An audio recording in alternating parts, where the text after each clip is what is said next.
Just when I thought my day couldn't get worse,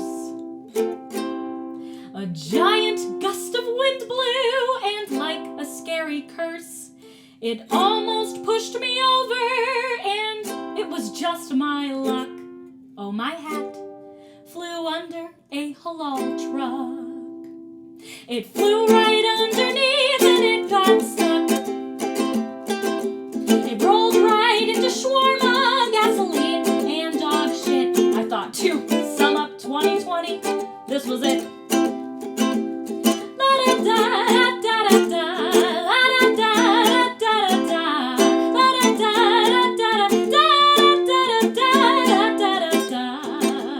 I feel like we're all that hat laying where a dog shat.